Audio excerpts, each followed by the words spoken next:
Y doctora Priscila, a ver, platíquenos un poquito quién es nuestro ponente del día de hoy.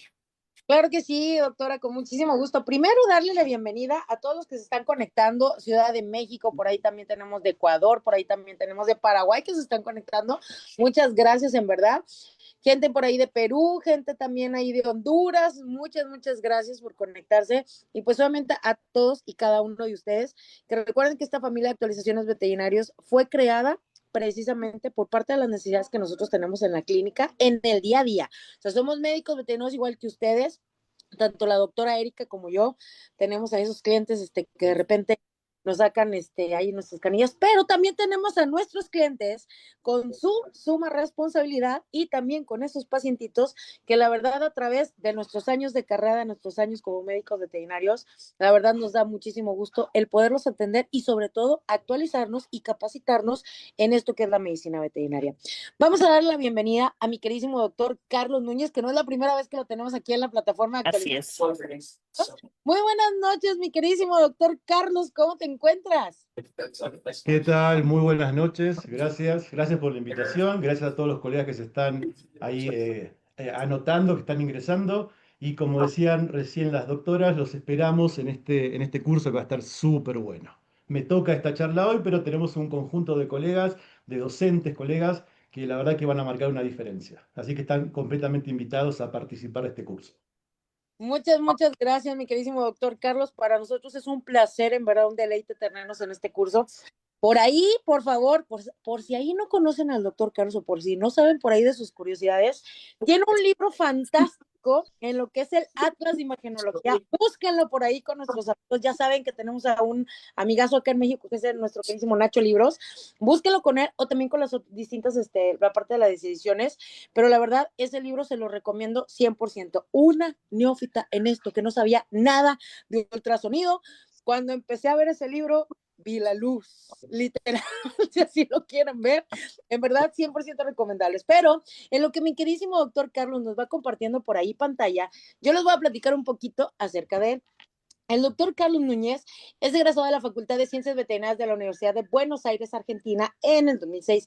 Es especialista en ultrasonografía diagnóstica en pequeños animales por la Universidad de Buenos Aires, consultor de especialidades en diagnóstico por imágenes y ecografía en Buenos Aires, posgrados en ultrasonografía desde el 2015 en Argentina, profesor asociado del área de ecografía por la misma facultad, director del Diplomado Universitario en Medicina Felina, docente nacional e internacional de cursos, talleres de ecografía veterinaria diagnóstica, ganador del premio SAU en el 2015 a la mejor publicación de ultrasonografía veterinaria en la revista de ultrasonografía veterinaria argentina y autor, como les digo, del Atlas de consulta rápida de ecografía abdominal en pequeñas especies.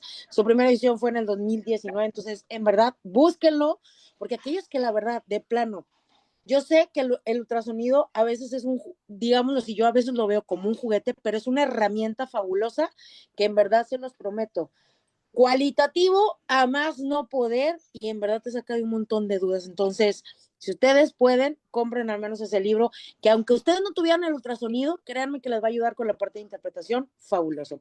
Mi querido doctor Carlos, pues entonces compartimos pantalla para que cámaras y micrófonos sean todos tuyos y al finalizar vamos a tener la sesión de preguntas y respuestas, pero sobre todo, quiero darle manita de puerco a la doctora Erika para poder que nos dé varias por ahí entradas o bien que nos dé ahí como que unas promociones, no sé, del 3x2 o del 2x1, a ver qué nos sacamos en determinado momento el día de hoy, ¿vale? Claro Muchísimas que sí. gracias, doctor Carlos, por estar aquí con nosotros. Eres un adorado, entonces aquí te vemos. Bueno, muchísimas gracias. Como les comentaba hace un ratito cuando probábamos sonido e imagen, estoy con una señal un poco endeble de internet por el tema de tormentas, así que quería abrir camarita simplemente para saludarlos, pero si me permiten voy a cerrar camarita porque no quisiera que se me corte la conexión. Si en algún momento de la charla necesito que me vea los ademanes que hago, voy a volver a encender cámara. Así que si me permiten, voy a cerrar cámara y vamos a comenzar con la charla de hoy. Básicamente vamos a enfocar el tema de las generalidades del ultrasonido, tratando de responder una serie de preguntas. La idea de esta charla es que tengan un primer enfoque, una primera aproximación y que por supuesto se sumen al curso que está ofreciendo la gente de actualizaciones veterinarias y para tener muchísimo más ahí. Esto va a estar muchísimo más desarrollado. Van a ver que realmente les aseguro que va a marcar un antes y un después. Vamos a empezar por responder una pregunta sencilla, pero elemental, que es ¿qué es el ultrasonido? Y para responder qué es el ultrasonido, primero tenemos que abreviar esta palabrita y hablar directamente o solamente de lo que es el sonido en sí. Básicamente podríamos decir que el sonido es una onda mecánica que se transmite por diferentes medios, y esa onda mecánica va a tener una serie de parámetros. Acá yo les puse ejemplos: amplitud, dirección de propagación, velocidad, longitud de onda, frecuencia. Hay un conjunto de parámetros que tiene ese sonido. A nosotros nos interesa básicamente hablar de la frecuencia. Según la frecuencia que tenga el sonido, que es la cantidad de ciclos que se van a dar por unidad de tiempo, según esa frecuencia, va a ser si nuestro tímpano es capaz de responder a ese estímulo y generar un sonido que podamos interpretar. Si lo vemos desde el punto de vista de la frecuencia, podríamos tener un espectro sonoro de la naturaleza. Fíjense que los humanos tenemos una amplitud de poder escuchar entre los 20 y los 20.000 Hz. Los Hz son las unidades de la frecuencia, pero hay otras especies que se salen de ese rango, por ejemplo, elefantes y topos, que llegan a oír infrasonidos que para nosotros son completamente inaudibles. Nuestro oído no responde a esas frecuencias. Perros y gatos comparten en gran parte nuestro espectro, pero también se salen un poquito y se van hacia los ultrasonidos. Otras especies como murciélagos y delfines tienen un amplio mucho mayor. Esto es lo que ocurre habitualmente en la naturaleza. Si a este espectro sonoro de la naturaleza le sumamos dónde se encuentran las frecuencias que utilizamos nosotros en ultrasonografía, nos quedaría una cosa así más o menos. Y creo que no exagero, hasta podría haberlo hecho más grande todavía. Si nuestro oído es capaz de responder a frecuencias de entre 20 y 20.000 Hz, cuando hablamos de la ecografía, hablamos que la frecuencia que va a utilizar está alrededor de los 2 a 15 más o menos megahertz. En esta diapositiva yo les puse 50 megahertz. No estoy exagerando, no me equivoqué con el dedo, sino porque existen algunos equipos especializados que se llaman biomicroscopios, que se utilizan para la ultrasonografía oftálmica, que alcanzan esas frecuencias. Los que no hacemos, los que no estamos tan especializados en la parte oftálmica, nos vamos a quedar seguramente trabajando con frecuencias de entre 2 y 15 más o menos, según qué transductor nosotros tengamos. ¿Cuál es la importancia de esta frecuencia que sea tan alta?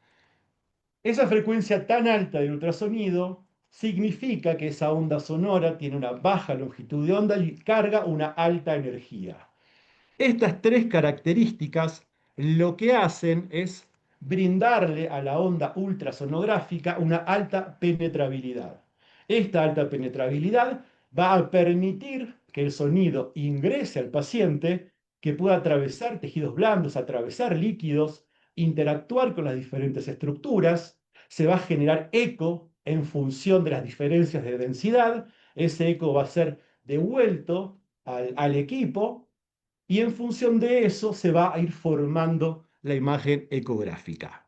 Entonces, vamos a responder otra pregunta, también bastante interesante, que sería ¿cómo se genera el ultrasonido? Y para eso tenemos que empezar por establecer que vamos a contar con un equipo que va a tener dos partes: un transductor y el ecógrafo propiamente dicho. Este ecógrafo es literalmente una computadora, que lo que hace es procesar los datos que le llegan desde el transductor y en función de eso nos va a graficar en su pantalla una imagen. De hecho, hay cosas muy modernas que seguramente ustedes han visto, en las cuales el transductor es inalámbrico, a través de Bluetooth emite una señal que es captada o por una laptop o por una tablet. Entonces, literalmente es una computadora. El trabajo más especializado en sí lo va a hacer el transductor. Y se llama transductor justamente porque traduce dos lenguajes, un lenguaje eléctrico y un lenguaje sonoro, y para esto se vale de un conjunto de cristales piezoeléctricos. Esos cristales que tienen la punta del transductor tienen la capacidad de cambiar su volumen al recibir un impulso eléctrico. Al transductor le llega un impulso eléctrico, esos cristales se expanden, cuando cesa el impulso eléctrico, los cristales se contraen, todo eso ocurre al vacío en la punta del transductor y ese cambio de volumen que ocurre al vacío es el que genera el sonido.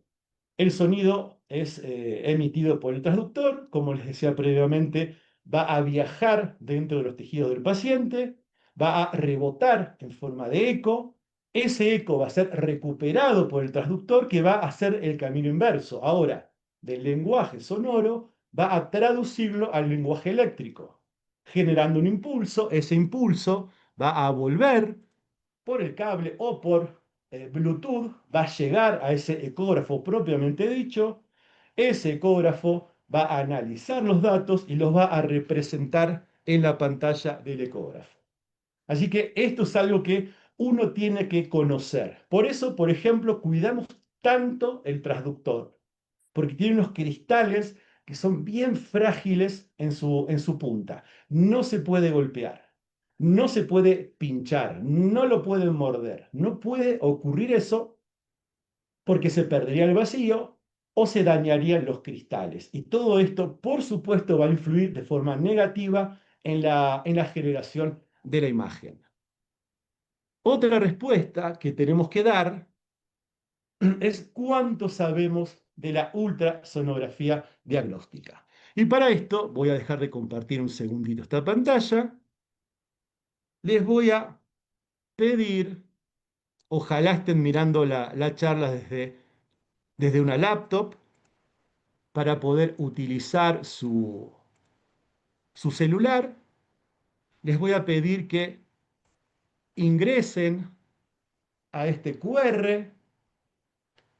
Yo también les pasé hace un ratito a la gente de actualizaciones veterinarias un link, que si por favor también lo pueden pasar ese link por Facebook, se los voy a agradecer, para que puedan ingresar y hacemos un rápido, breve, pero interesante jueguito. Así que les voy a dar unos segunditos para que Doctor, ya puedan está en Facebook ingresar. el link. ¿Perdón? Ya está en línea el link, ya está en Facebook. Bien, genial. Vamos a esperar que empiecen a ingresar los participantes. Y cuando entren los participantes, vamos a empezar a interactuar un poquito. Es un juego esto, ¿eh? No tiene un carácter punitivo. A nadie vamos a expulsar si no contesta bien algo. Esto es para jugar un ratito. Vamos a jugar entre todos. Este juego que les propongo va a armar una especie de ranking.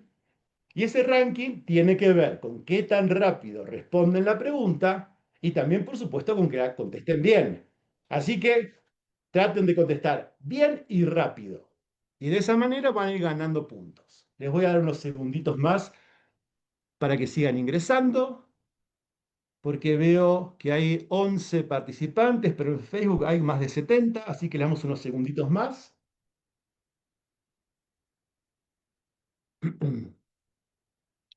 Y vamos a empezar entonces con la primera de las preguntas. Ustedes en su celular van a ir eligiendo, van a ir participando y después vamos a ver qué pasó con esto.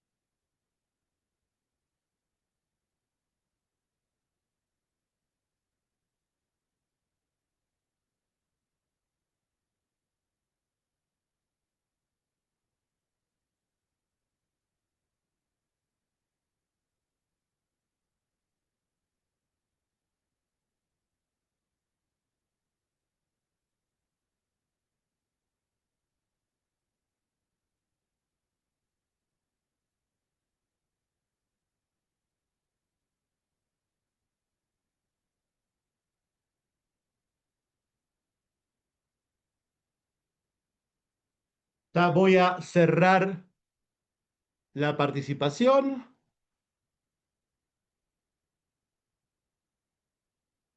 Vamos a cerrarla y a ver qué han contestado, qué ha contestado la mayoría.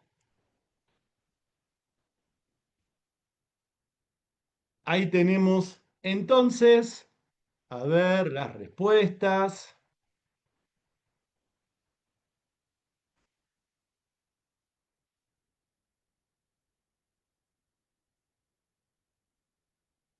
La mayoría ha contestado bien. Muy bien, felicitaciones. Por un tema de velocidades, el primero ha sido Jorge. Muy bien. Vamos a seguir con la siguiente pregunta. Acuérdense que tienen que contestar bien y rápido.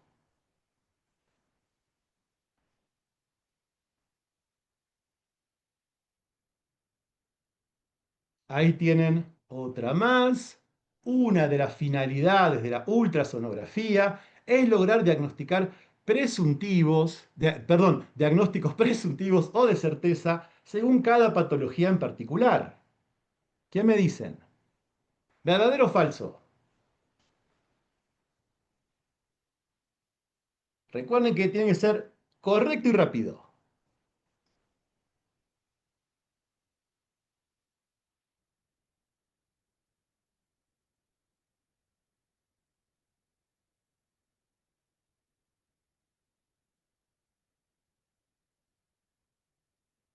Vamos, todavía faltan muchos por contestar. Una de las finalidades de la ultrasonografía es lograr diagnósticos presuntivos o de certeza según cada patología en particular. ¿Verdadero o falso? Estoy por cerrar la pregunta en 3, 2, 1. Cerramos. Oh, cambió el marcador, ¿eh? Ahora María pasó a la punta. Jorge sigue con un buen puntaje, pero seguramente por un tema de velocidades pasó María al frente. Segunda Jimena, tercero Ramsés. Vamos todavía, ¿eh? Están contestando muy bien algunos, ¿eh? Excelente. Vamos con la siguiente.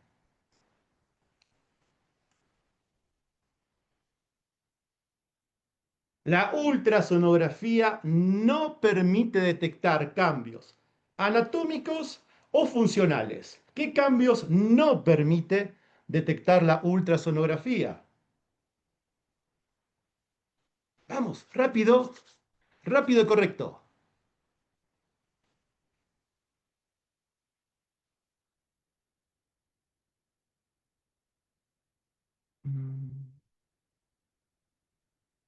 ¿Qué cosas no me permite detectar la ultrasonografía? ¿Los cambios anatómicos o los cambios funcionales? ¿Cuál no me deja? Rápido y correcto. Vamos. Excelente. Ya van 24 que han contestado. Vamos, quiero que contesten todos.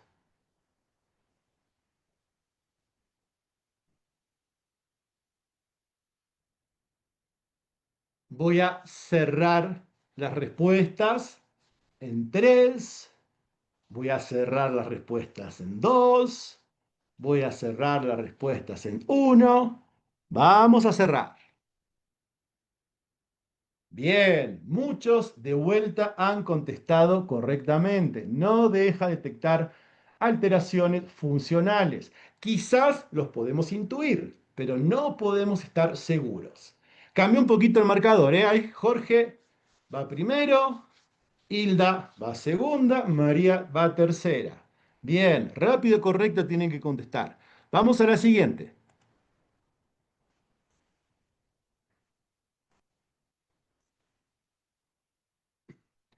Acá tienen que marcar todas las opciones correctas. ¿De qué depende la calidad de la imagen ecográfica? ¿De la calidad del equipo? ¿De la correcta regulación de ese equipo? ¿De la adecuada preparación del paciente? Respondan todas las que consideren adecuadas y toquen enviar. ¿De qué depende entonces la calidad de la imagen que voy a obtener? ¿De qué tan bueno es mi equipo? de que también sé manejarlo y regularlo, de que el paciente esté bien preparado, elijan todas las que crean que están bien. Puede ser una, pueden ser dos o pueden ser las tres. Ustedes eligen.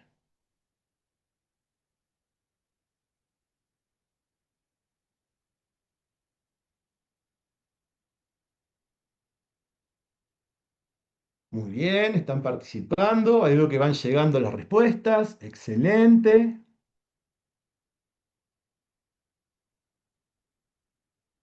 Voy a cerrar la recepción de respuestas en 3. Voy a cerrar la recepción de respuestas en 2. Voy a cerrar la recepción de respuestas en 1. Voy a cerrar la recepción de respuestas ahora.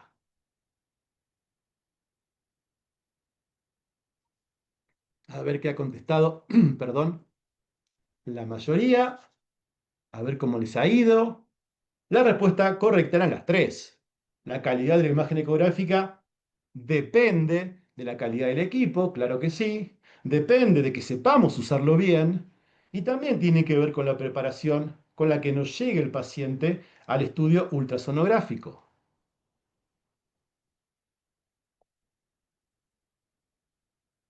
A ver, uy, cambió el marcador, ¿eh? Ahí María volvió al primer puesto. María está enchufadísima, me encanta. Karush está segundo, Iván tercero. Vamos, ¿eh? Última pregunta. Quinta y última. Vamos a pasar a la siguiente. Esta es la última. La presencia de gas en el estómago favorece el estudio ecográfico, ya que distiende el estómago, lo cual ayuda a que se lo reconozca con mayor facilidad. ¿Verdadero o falso? ¿Verdadero o falso? ¿El gas me ayuda a ver el estómago o no me ayuda? ¿Verdadero o falso?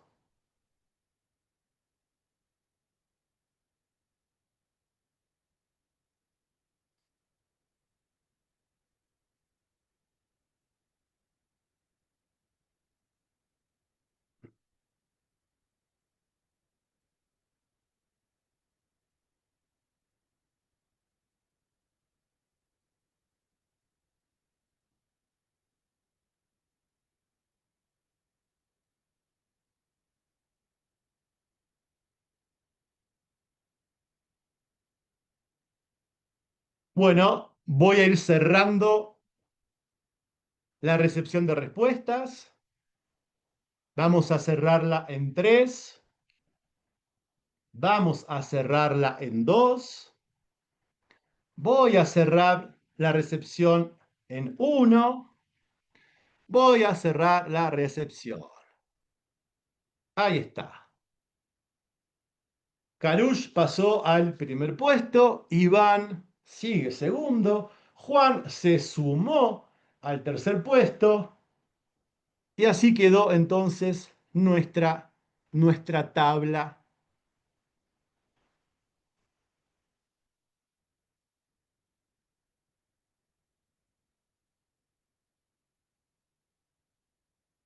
Bien, así quedó entonces conformado nuestro podio. Bueno, espero que les haya gustado este jueguito. Es solamente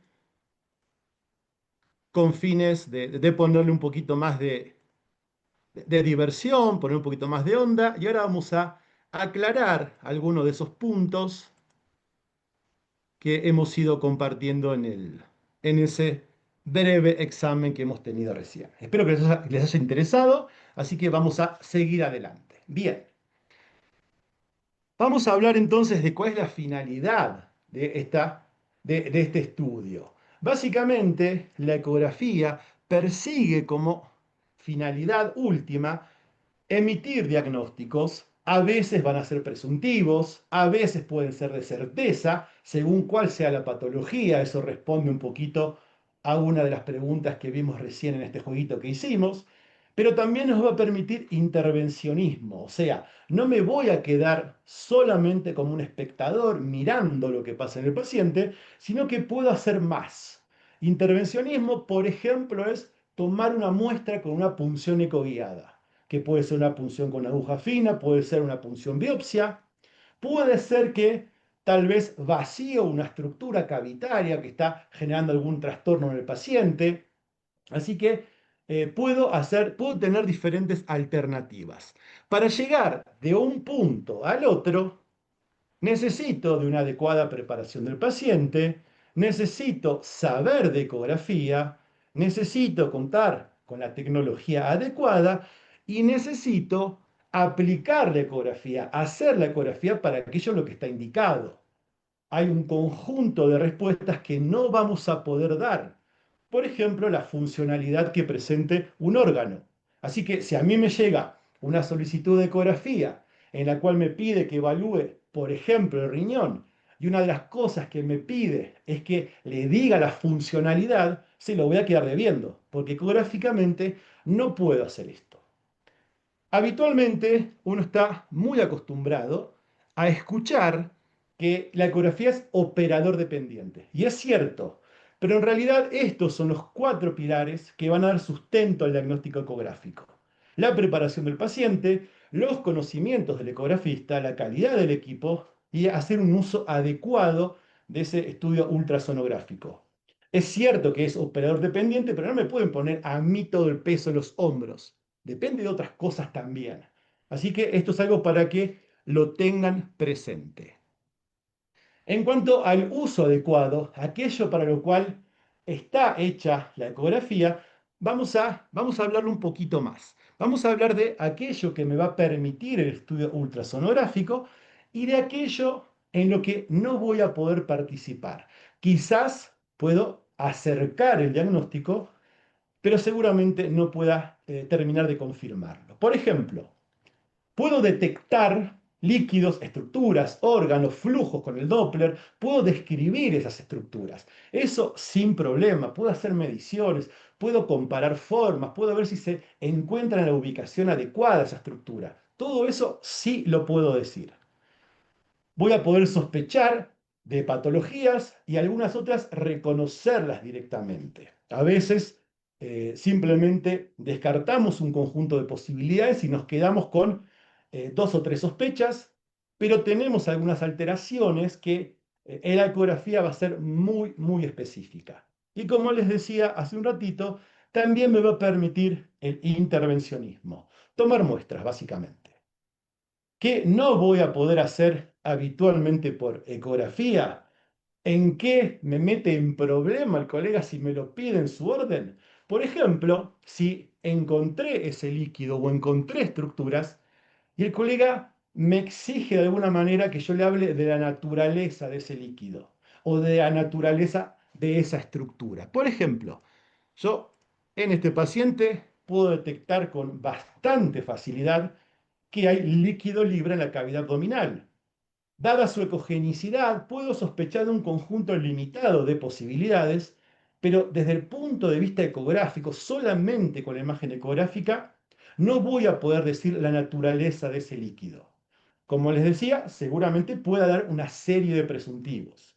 A veces ocurre que contextualizamos el hallazgo y si, por ejemplo, yo les digo que este líquido, que tiene una ecogenicidad elevada, que presenta estructuras floculares, estaba presente en una gatita que un tiempo atrás se le había detectado una piómetra y que esa piómetra no fue operada a tiempo, seguramente uno pensaría que este líquido seguramente va a corresponder a un exudado. Pero si no hacemos punción, que es eso que estaba haciendo en ese momento, sin la punción no voy a poder comprobarlo. La sola imagen ecográfica no me permite entonces reconocer la naturaleza de los líquidos. O por ejemplo, si veo la vejiga de este paciente y me encuentro con esa estructura hiperecoica bien definida, con sombra acústica posterior, que cuando cambio el decúbito del paciente se mueve libremente adentro de la vejiga, lo voy a reconocer fácilmente como un cálculo. Ahora, si el colega quiere que yo le diga la composición de ese cálculo, se lo voy a quedar debiendo. No sé si es oxalato, si es estrubita, no tengo idea. No puedo por ecografía. Esa es una limitación que tiene la técnica. Pero puedo encontrar ese cálculo, describirlo, sin terminar de caracterizarlo químicamente. Tampoco voy a poder determinar la naturaleza celular de las estructuras. Por ejemplo, si me encuentro con esta masa en el vaso, todo me hace sospechar de que, por su tamaño, por su imagen, puede ser que se trate de una neoplasia, pero no lo puedo asegurar de ninguna manera. De hecho, en esta paciente en particular, si yo hubiese asegurado que era una neoplasia, le hubiese jugado muy en contra de la paciente, porque esta paciente fue operada, se hizo una esplenectomía, y la histopatología nos mostró que esto era un hematoma a nivel del vaso. Era un golpe que había recibido la paciente. Imagínense si yo voy más allá de lo que permite la técnica y le llego a decir al propietario, esto es cáncer, y tal vez el propietario con esa perspectiva no quiere hacer nada por la perrita, no quiere que se la opere. Sin querer estoy condenando a una paciente por hablar de más, por ir más allá de lo que me permite la técnica ecográfica. No puedo determinar el tipo celular que tiene una estructura. Así que no solo no voy a poder confirmar que esta estructura tiene un origen neoplásico, sino que tampoco, y mucho menos, voy a poder decir el tipo de neoplasia. Como les decía, esto en realidad terminó siendo un hematoma. Tampoco voy a poder confirmar la funcionalidad de los órganos, como les comentaba previamente. Cuando reviso el riñón de este paciente, me encuentro con una serie de cambios que me están hablando de un proceso inflamatorio crónico, quizás degenerativo. No hay buena diferenciación corticomedular, está la pelvis dilatada, hay algunas estructuras que podrían ser cálculos a nivel de la pelvis. Pero de ahí, de hablar de enfermedad renal crónica a diagnosticar una insuficiencia, ya no puedo. No puedo pasar a esto. Es muy probable que si se ve así funcione mal, claro que sí, pero no lo puedo asegurar y tampoco lo voy a poder cuantificar. Para eso hace falta otro método, por ejemplo, análisis de sangre con creatinina, SDMA, ver la presión arterial del paciente, ver la densidad urinaria. Hay otras herramientas que sí van a permitir evaluar la funcionalidad de este riñón, que no es la ecografía. Yo puedo describir la imagen, pero no puedo confirmar la funcionalidad. Eso es muy importante que lo recordemos entonces para darle un uso adecuado y respetar estos pilares que tiene el diagnóstico ecográfico. Por otro lado, para poder arribar al diagnóstico ecográfico, tengo que seguir una serie de pasos y no me los puedo saltear. Tengo que hacer esta secuencia que es completamente lógica, pero es inevitable. Lo primero que tengo que lograr para llegar a mi diagnóstico ecográfico es obtener datos.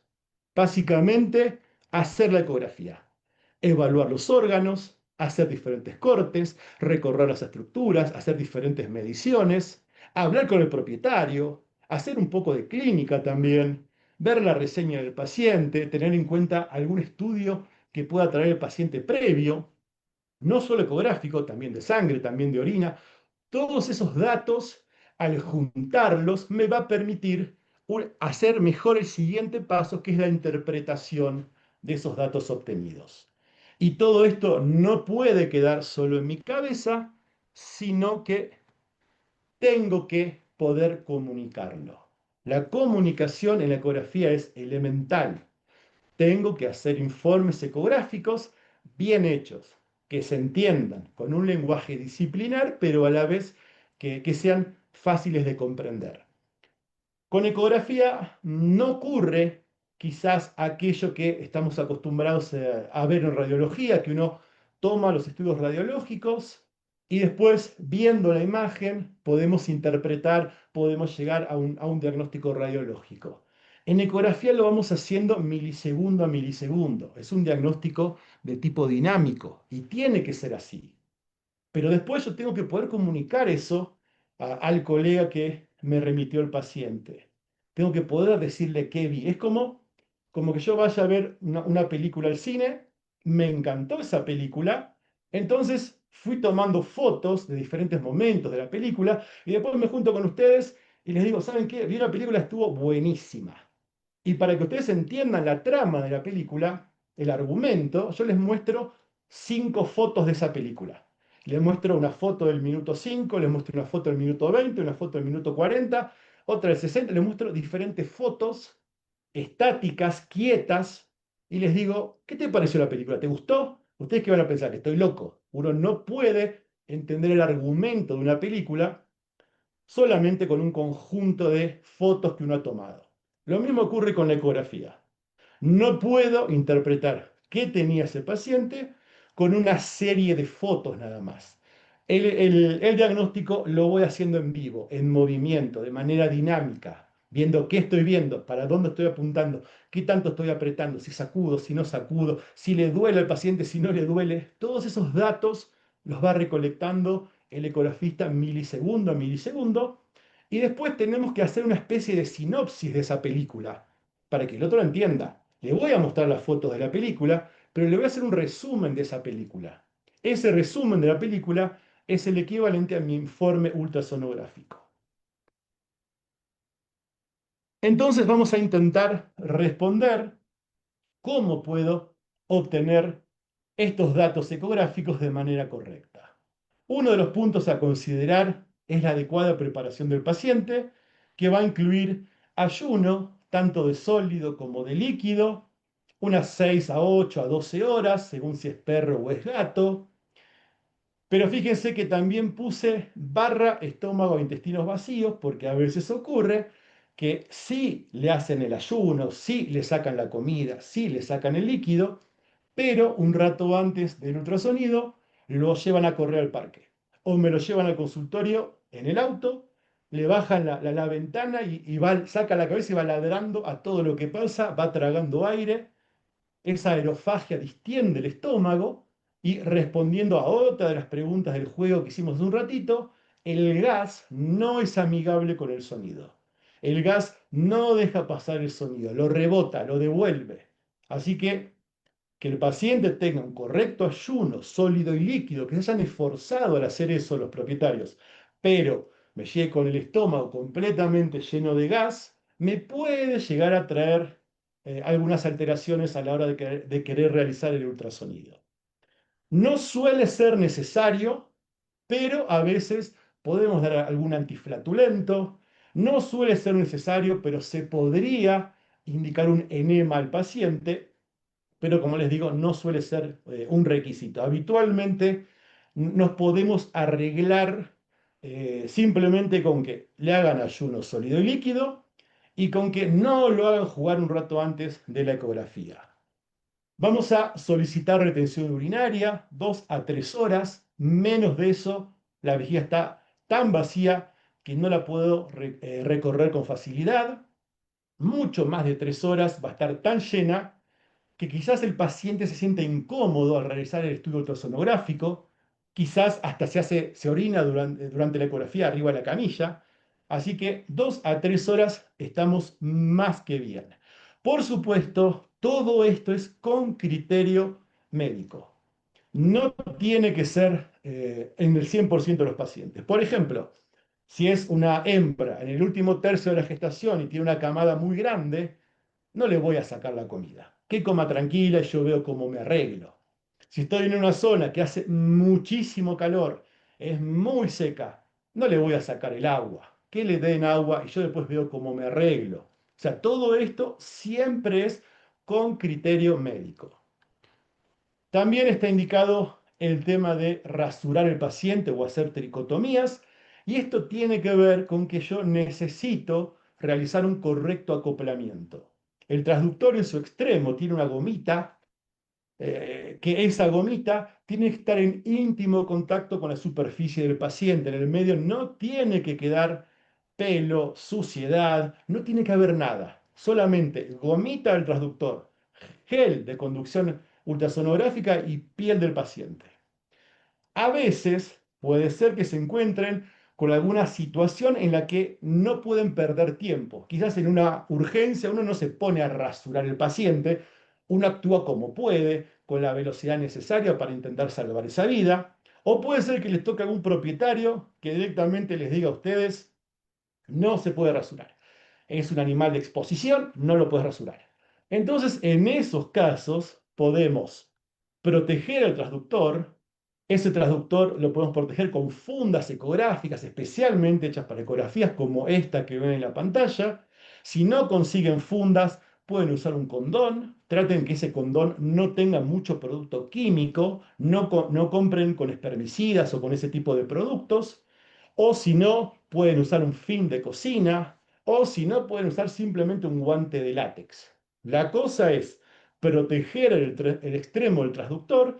¿Por qué? Porque voy a separar los pelos del paciente, voy a aplicar alcohol en la región, voy a poner gel y voy a poner el transductor arriba.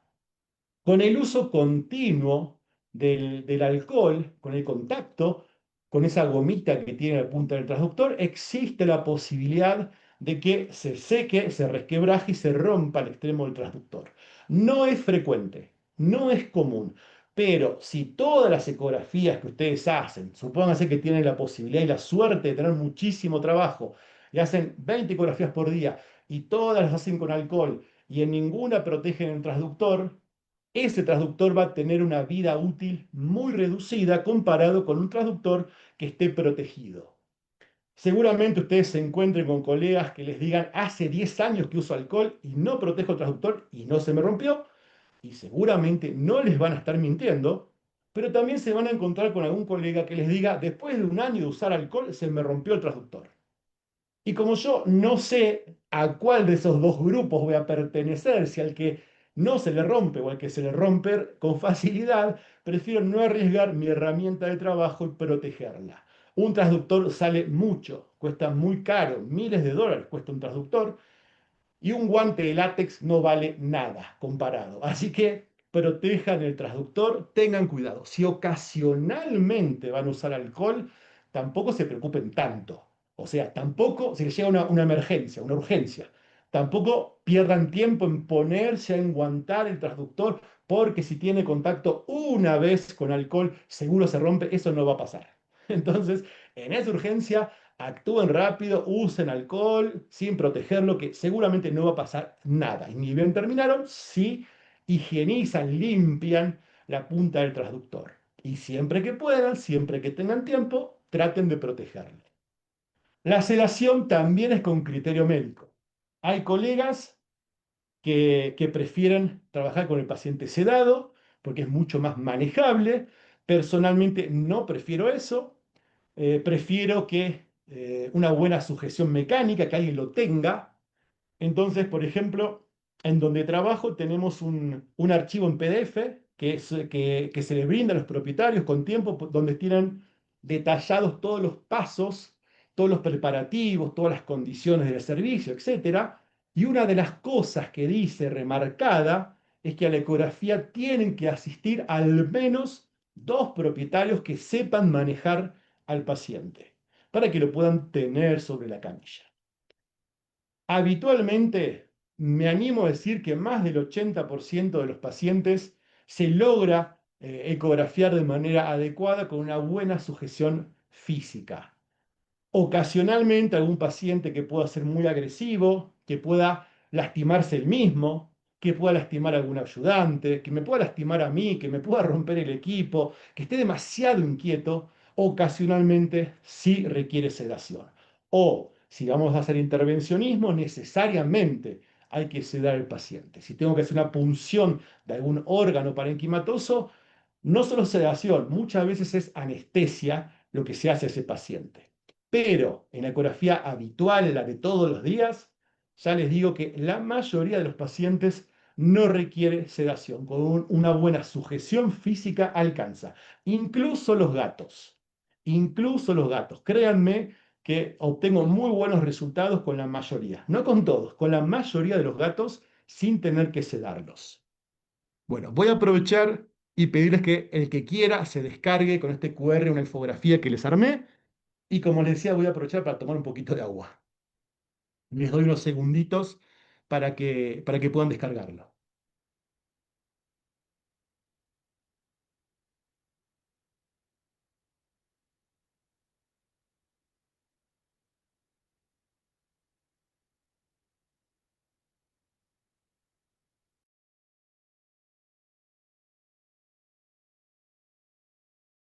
Bien, espero que puedan descargarla. Ahí está resumido lo que acabamos de charlar, bonito en una infografía, así que ojalá les resulte útil. Lo siguiente, estábamos entonces con esta adecuada preparación del paciente. El siguiente ítem para obtener datos de forma adecuada es una buena técnica de escaneo. No alcanza con que el paciente me venga perfectamente preparado, me lo deje rasurar bonito, se quede quietito sobre la camilla, si después cuando agarro el transductor no sé qué hacer. Tengo que poder realizar una buena técnica de escaneo que va a comprender 4 pasos y a la vez hay una serie de recomendaciones que también quiero hacerles.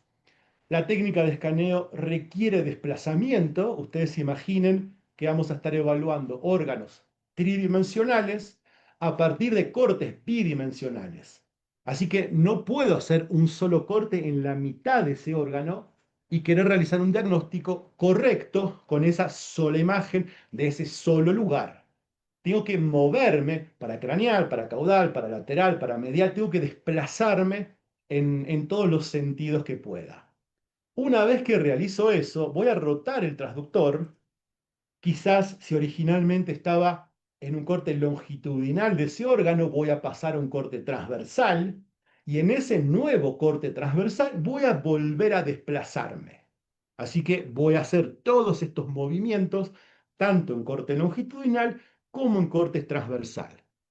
Algunas estructuras pueden quedar en una posición que quizás no sea tan ventajosa al momento de hacer el ultrasonido.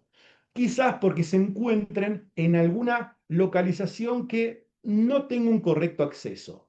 Cuando hablamos de ecografía, voy a valerme un segundito de un dibujito, denme un segundito, que voy a volar todo esto, después lo recuperamos. La ecografía es como si yo me parase frente a una pared y tiro una pelota contra esa pared. Si tiro la pelota y pega perpendicular, esa pelota luego de pegar contra la pared va a volver a mí. Así. En cambio, si yo me pongo de costado a la pared y tiro la pelota va a pegar, va a cambiar su trayectoria y se va a ir para cualquier lado. No va a volver a mi mano. Algo muy similar ocurre con el ultrasonido. Al sonido le gusta interactuar lo más perpendicular que pueda con una estructura. Entonces, supongamos que esta es la superficie del paciente, supongamos que estoy en la zona hipogástrica y acá está el hueso púbico, supongamos que esa es la uretra, que esta es la vejiga y que es un macho y acá está la próstata. Entonces, las estructuras sobre las cuales yo pueda posicionarme de manera perpendicular lo voy a hacer. Por ejemplo, la vejiga. Me voy a poner perpendicular, el sonido va a interactuar con la vejiga, me voy a desplazar para un lado, para el otro, así como vimos hace un ratito. Ahora, cuando yo quiera revisar esa próstata, si me llego a poner perpendicular a la zona prostática, el sonido no va a poder atravesar el hueso y no voy a ver la próstata. En esos casos, no me queda otra más que angular, tratando de que el sonido evite la interacción con ese hueso y pueda llegar a mostrarme esa estructura. Así que no es lo mejor, pero muchas veces no me va a quedar otra más que realizar pivoteos y angulaciones. El cuarto de los movimientos que incluye esta técnica es la presión. La presión, por un lado, me permite llegar a estructuras. Por ejemplo, si quiero ver la glándula adrenal, que está en una ubicación retroperitoneal, muy endorsal, justo al costado de los grandes vasos, es probable que tenga que apretar mucho, porque entre la superficie del paciente y la localización de la glándula adrenal hay mucha estructura en medio. Entonces tengo que presionar y al ir presionando voy empujando el colon, el duodeno, lo que esté en el medio para poder llegar a la estructura que yo quiero visualizar. Tratar de aproximarme con el transductor a esa estructura. Entonces tengo que saber qué presión ejercer. En cambio, hay otras estructuras muy superficiales que si comprimo de más, la aplasto. Por ejemplo, la vejiga. O si comprimo de más, la empujo, la saco de pantalla y no la voy a poder ver. por ejemplo, los ovarios. Entonces, más o menos tengo que ir acostumbrándome a qué grado de presión voy a ejercer en función de qué quiero ver y dónde estoy trabajando. Por otro lado, esto de ejercer presiones también me va a permitir diferenciar estructuras. Por ejemplo, estoy evaluando al paciente desde la zona mesogástrica, desde el lateral, y veo dos estructuras tubulares que sé que una es la aorta y sé que la otra es la cava. Pero supongamos que no me doy cuenta cuál es cuál. La presión interna dentro de la aorta es mucho mayor a la presión interna dentro de la cava, entonces yo sé que si aprieto con el transductor, si comprimo con el transductor, la aorta no la voy a aplastar, sino que la voy a empujar, la voy a desplazar. En cambio, la cava, que tiene menor presión interna, la voy a poder colapsar, la voy a aplastar por completo. Así que esto de ejercer diferentes grados de presión no solamente me permite aproximarme a la estructura, acercarme a ella, sino que muchas veces me puede permitir diferenciar algunas estructuras. Además de estos 4 movimientos típicos, tengo una serie de tips o de recomendaciones para hacerles. Traten de recorrer al paciente de manera ordenada, traten de armarse un protocolo de escaneo. No improvisen, no hagan cosas diferentes en cada paciente. No tendría sentido en un paciente mirar vejiga, riñón, vaso, hígado, en ese orden, y en el siguiente paciente mirar estómago, duodeno, vejiga, riñón, o sea, ir cambiando la secuencia de los órganos que voy evaluando en cada paciente. Eso no me va a beneficiar absolutamente en nada. Recordemos que parte de mi equipo, el ecógrafo propiamente dicho, es una computadora que analiza datos y que los grafica. Entonces tengo que darle tiempo a esa computadora para que pueda procesar la información que le está llegando. Tengo que hacer movimientos suaves, lentos, pausados, milímetro a milímetro. Si ustedes mueven el transductor a lo loco por arriba del abdomen, seguramente pasen por arriba de estructuras, quizás sin reconocerlas. Y eso no está para nada bien. Vayan de a poquito, vayan lentamente. Las estructuras tenemos que sacudirlas o incluso cambiar el decúbito. Siempre que evalúo una estructura hueca, sacular, con contenido líquido, tengo que ver si ese líquido presenta, por ejemplo, sedimento. Muchas veces el sedimento se va a encontrar en fase de dispersión, o sea, flotando en el líquido cuando hago el ultrasonido, pero en otras ocasiones puede ser que ese líquido se encuentre decantado, depositado en el fondo de esa estructura. Y recién cuando sacudo la estructura, entra en movimiento, se resuspende ese sedimento y puedo visualizarlo. Otras veces la estructura puede ser tan pesada, por ejemplo un cálculo, que quizás si yo solamente sacudo, no voy a poder visualizar su movimiento y ahí tengo que valerme del cambio del decúbito del paciente para ver si esa estructura se mueve libremente dentro del lumen de esa estructura. Voy a cambiar también la aproximación del órgano. Si yo estoy revisando una estructura, por ejemplo, desde ventral, en algún momento también tengo que mirarla desde el lateral. Y se explica de la siguiente manera. Supongan que este es un paciente cortado a la mitad. Supongan que esta es la vejiga del paciente. Imaginemos que me pidieron una ecografía porque el paciente se encuentra con hematuria y le voy a hacer el ultrasonido.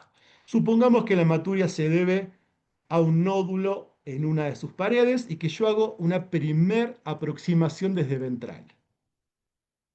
El sonido va a interactuar con esta parte y con esta parte casi a 90 grados, es decir, me va a devolver un eco muy bonita esta parte de la pared y esta otra parte de la pared. En cambio, cuando me desplace y ponga el transductor en una situación donde el sonido va a interactuar de forma tangencial con la pared, el sonido va a pegar y en vez de reflejarse en forma de eco, se va a refractar. Entonces, estas partes no las voy a poder ver. Si a ese paciente que me pidieron el ultrasonido por hematuria, yo solamente miro su vejiga desde ventral, es muy probable que no logre reconocer esa estructura que se encuentra en el lateral.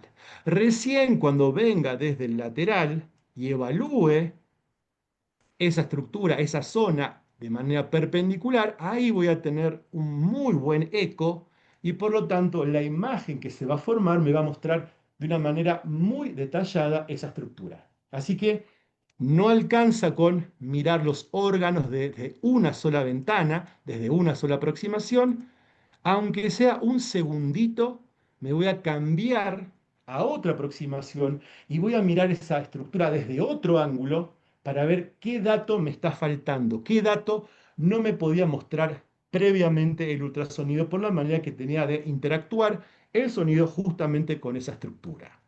Así que es muy necesaria la técnica de escaneo correcta.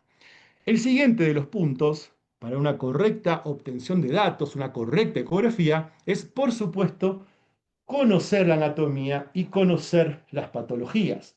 Jamás van a encontrar un órgano si no saben dónde está. Jamás voy a interpretar un problema en su posición o en su disposición si no sé cómo que tiene que estar puesto. A veces ocurre que el órgano está en el lugar adecuado, pero está en una disposición que es errónea. Por ejemplo, si está rotado, si está torcido. Entonces tengo que conocer todo eso. En cuanto a las patologías, ustedes tienen que saber que jamás en la vida van a poder diagnosticar algo que no conocen. Es imposible diagnosticar una patología que uno no conoce.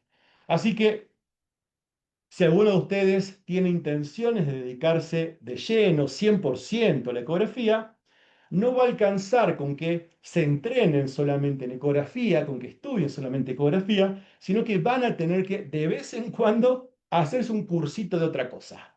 Yo, por ejemplo, actualmente estoy haciendo un diplomado de radiología. ¿Me quiero dedicar a la radiología? No. ¿Quiero sacar estudios radiológicos? No. Pero es una técnica que necesariamente tengo que conocer, aunque no quiera hacer aunque no quiera hacer radiología. Tengo que conocer la técnica. Otras veces he hecho cursos de nefro, he hecho cosas de gastrointestinal, o sea, van a tener que salirse de la subespecialidad y estudiar diferentes temas para poder ser buenos ecografistas. No existe un buen especialista que previamente no sea un buen clínico, y un buen clínico sabe de patologías. Tengo que usar buenas ventanas acústicas, esto también es esencial, y para que se entienda a qué me refiero, vamos a definir qué es una ventana acústica. Vamos a volar de vuelta todo eso y vamos a hacer un dibujito. La ventana acústica va a ser todo aquello que el sonido tenga que atravesar en el paciente para llegar a la estructura que yo quiero ver. Supongamos que estoy apoyando el transductor acá y quiero ver esta estructura.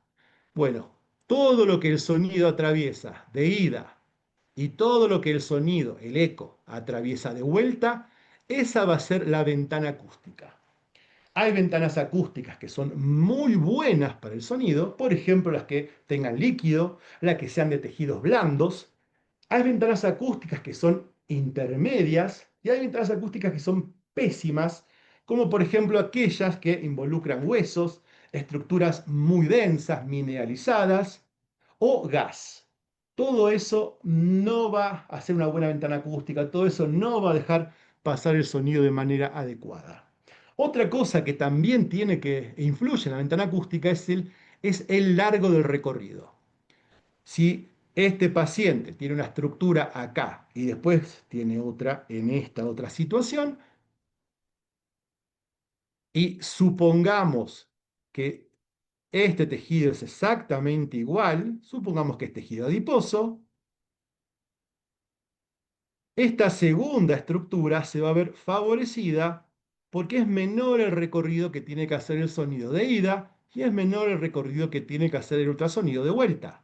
Entonces, no solamente depende de qué va a atravesar el sonido, sino de cuánto de eso va a atravesar el sonido. En función de estos conceptos, les puedo decir que vamos a intentar evitar áreas con una gran cobertura adiposa, justamente porque esa cobertura adiposa me aumenta la distancia, me aleja la estructura, y el sonido tiene que viajar más de ida y tiene que viajar más de vuelta. Voy a intentar evitar estructuras que sean muy densas o muy poco densas, muy densas como fibrosis, áreas óseas, áreas mineralizadas, o zonas muy poco densas como aquellas que presenten gas. Justamente eso es lo que vamos a intentar evitar al elegir la ventana acústica.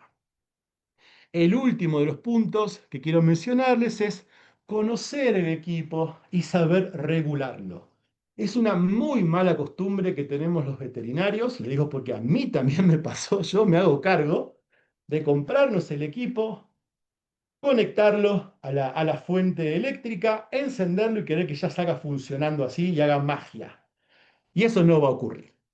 Me voy a valer de una analogía un poco extremista para que se entienda el concepto, pero estoy seguro que les va a quedar claro. Es como que yo me compre un auto, no tenga idea de cómo se conduce, no sepa para qué sirve el volante, no sepa para qué son los pedales, para qué son los diferentes botones que tiene en el tablero, no sepa pasar los cambios en el caso de que sea uno de forma manual, no sepa que tiene espejos retrovisores que yo tenga que usar, no tenga idea de nada de eso, encienda el auto y quiera viajar a la casa de un familiar y quiera llegar intacto a la casa de ese familiar.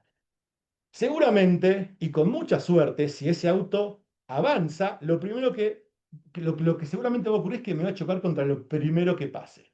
No puedo pretender que ese auto arranque y me traslade hasta la casa de un familiar sin mover el volante, sin pasar los cambios, sin apretar el acelerador, pero de vez en cuando el freno y de vez en cuando el embrague para pasar los cambios e ir mirando los espejos retrovisores y poner la luz de giro. O sea, yo tengo que saber hacer todo eso y tengo que hacerlo para llegar bien a mi destino. Así que no alcanza con que yo me compre ese auto y lo sepa encender. Tengo que manejarlo de forma correcta para obtener un resultado adecuado. Así que vamos a charlar de 4 controles de ese equipo, de 4 funciones de los equipos que están en todos los equipos de ecografía que ustedes tienen que saber manejar. Después van a encontrarse con muchas más funciones que en todo caso se pueden ver en el curso, las pueden hablar con el vendedor del equipo que han comprado, pueden ustedes leer su manual, buscar algo quizás en YouTube, algún tutorial, pero básicamente quiero que se vayan de esta charla sabiendo 4 funciones.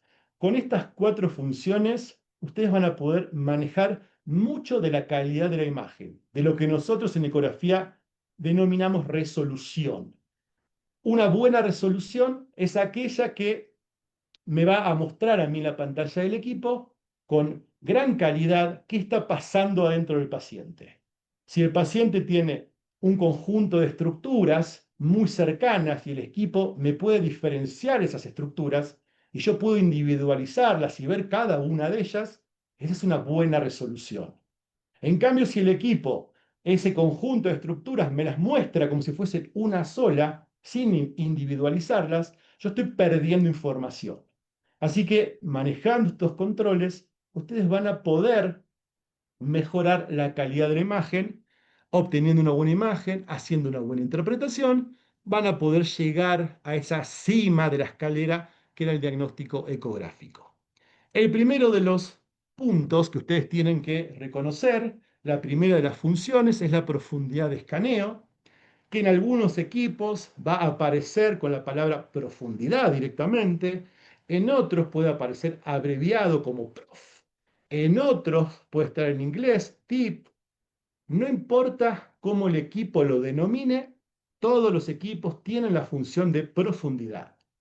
No importa si es una perilla, si es un botoncito, el equipo tiene que permitirles a ustedes manejar, cambiar la profundidad.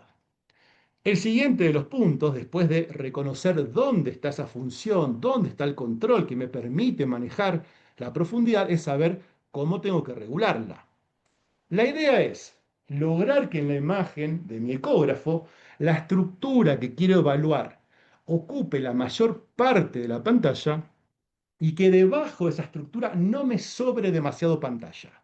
Acuérdense que partimos de ese concepto de que el ecógrafo propiamente dicho es una computadora que analiza y grafica datos. No es lo mismo para una computadora graficar 10 centímetros de profundidad, un área formada por uno de sus ejes de 10 centímetros, que graficar, analizar datos de 2 centímetros. No es lo mismo que analizar 20 centímetros. Entonces, mientras mejor yo ajuste la profundidad, el equipo puede enfocarse más en esa región y eso me lleva a una mejor imagen ecográfica. En este video que ahora les voy a reproducir, tenemos dos estructuras vasculares, esas dos.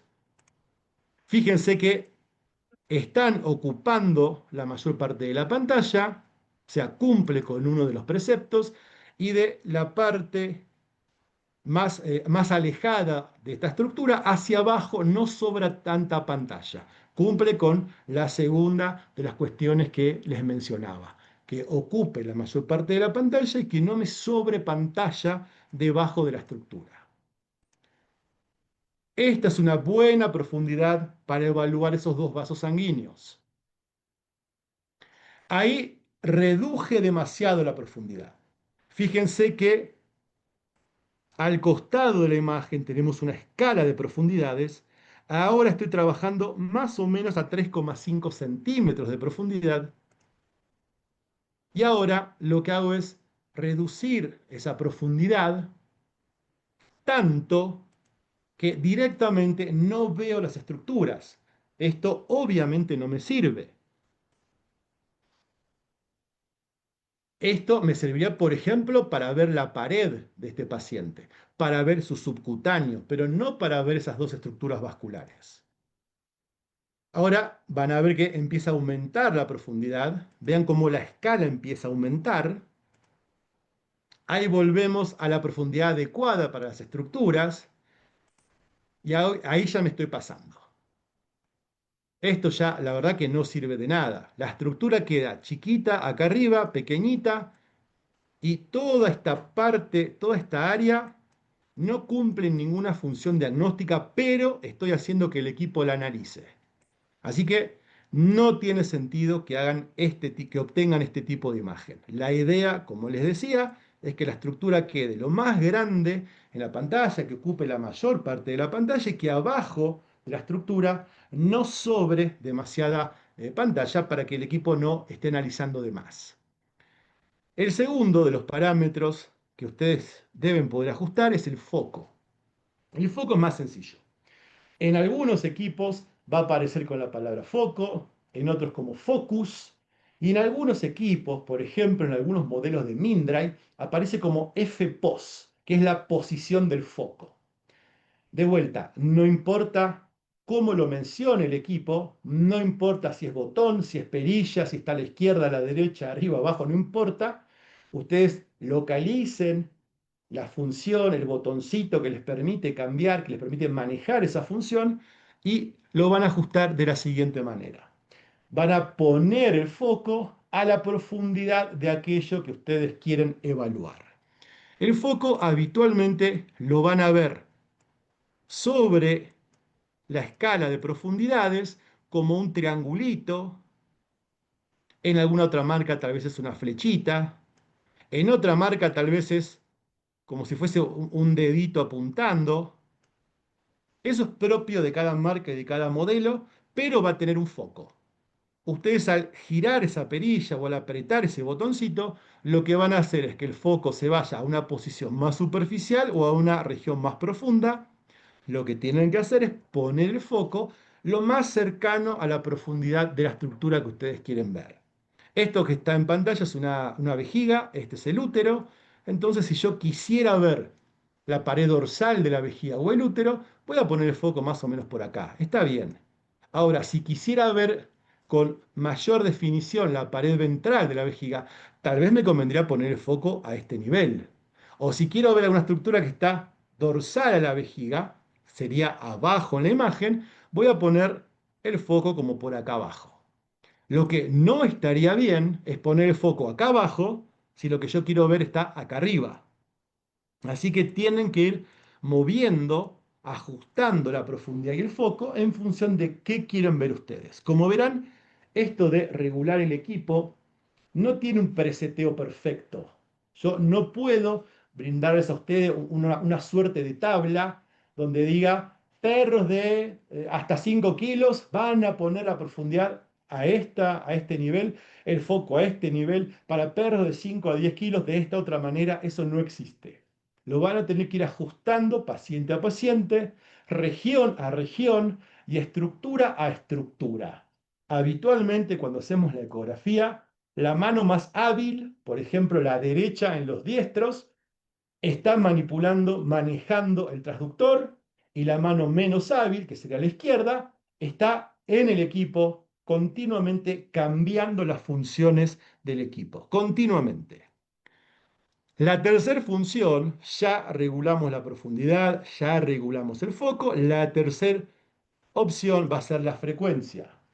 De vuelta, en algún equipo puede ser una perilla, en otro equipo puede ser un botón, puede estar arriba, abajo, lejos, cerca, derecha, izquierda, donde sea, pero el equipo les va a permitir cambiar la frecuencia a la que están trabajando. La frecuencia está determinada por el transductor que ustedes usen. Si ustedes tienen, por ejemplo, conectado un transductor microconvexo que les activa frecuencias de 5 a 8 MHz, van a poder moverse entre 5 y 8 MHz en valores específicos. Tal vez 5, tocan el botoncito y salta 6, tocan el botoncito, salta 7, tocan el botoncito y salta 8. Y si después le sacan, le desconectan ese transductor microconvexo y le ponen un lineal, es probable que se activen otras frecuencias, otro rango de frecuencias, quizás de 7 a 12, por ejemplo. Y ustedes van a poder trabajar a 7, a 9, a 10, a 12. Así que la frecuencia que ustedes van a poder elegir, ese rango, está determinado por el transductor que ustedes utilicen.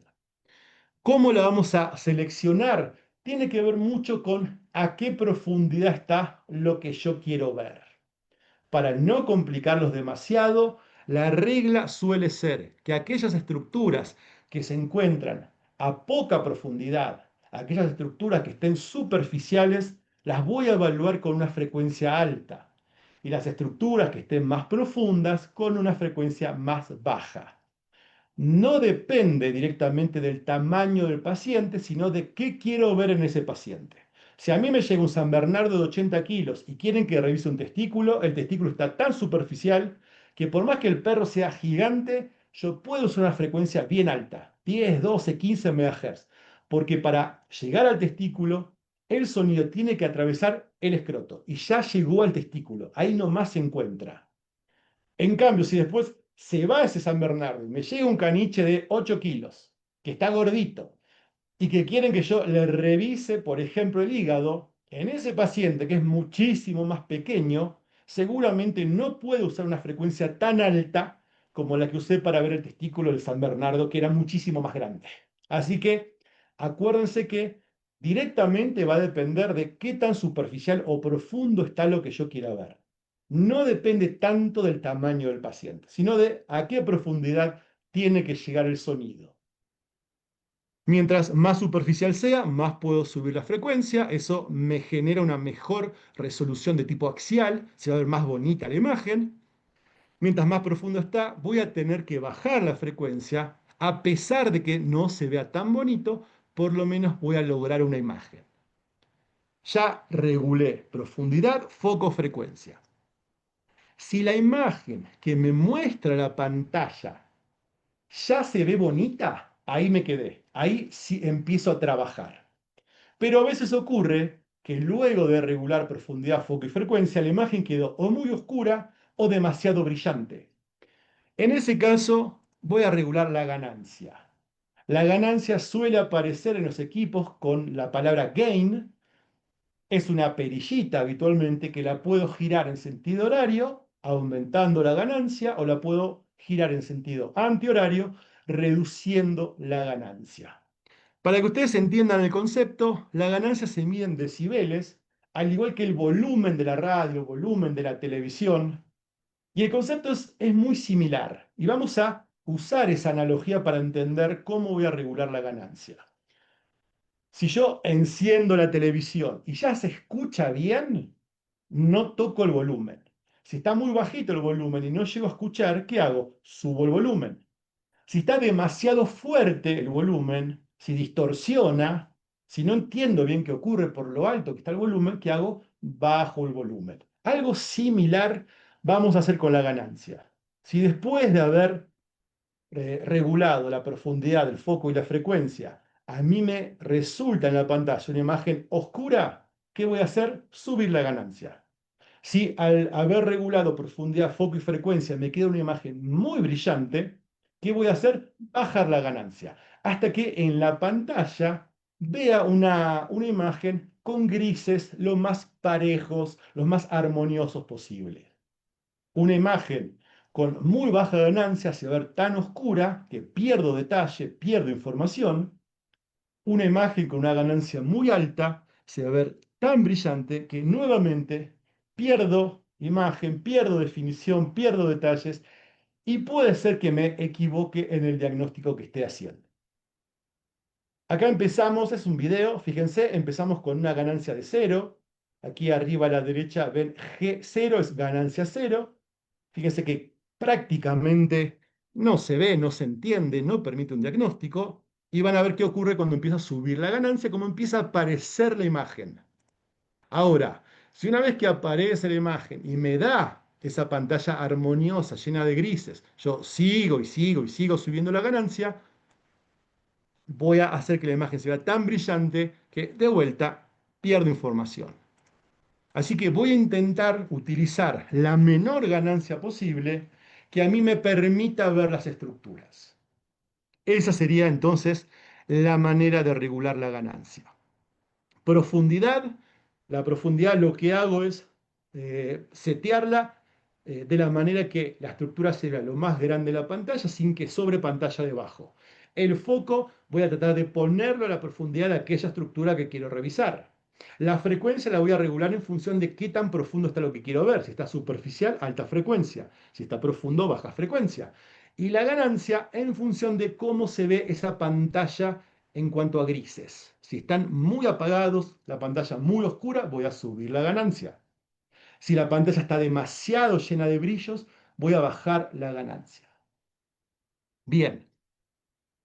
Y para ya terminar con esta charla, les voy a dejar, me voy a tomar el atrevimiento de hacerles 5 recomendaciones finales para todos los que quieran meterse en este mundo tan bonito de la ultrasonografía.